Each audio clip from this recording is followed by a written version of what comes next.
nakaabot na din kami dito sa Toyota Yamaha. Binayad ko na din ang pangcash ko na niloan ko galing sa Bombay na pinipilit ako mag-utang.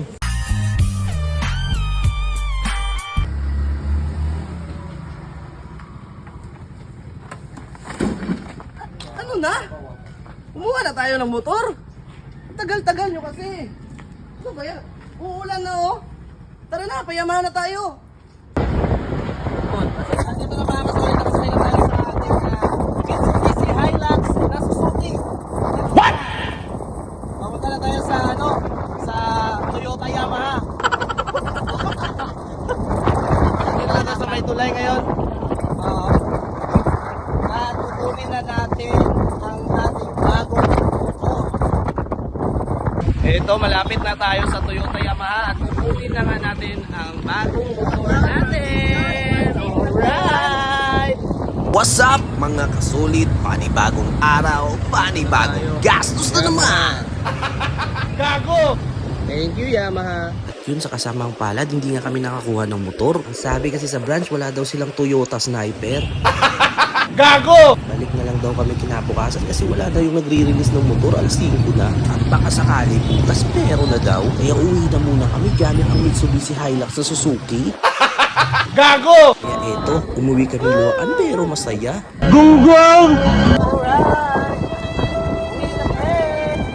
Kaya kinabukasan, wala na kami service ng Mitsubishi Hilux. Napakasan. Kaya gumamit na lang kami ng Passion na Motorstar. Bago kami umalis, uminom muna kami ng 3-in-1 na kape. Kaya eto ngayon, 3-in-1 din kami sa Passion na Motorstar.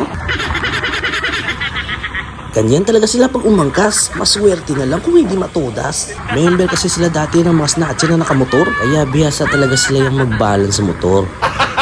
Gago! Yun nga mga kasolid, nakaabot na din kami dito sa Toyota Yamaha. Unang pasok ko, nakatitig agad siya sa akin. Oh. Ang sabi pa sa akin na magre-release, R15 daw yung kunin ko. Kaya ang sabi ko sa kanya, hindi, CBR yata.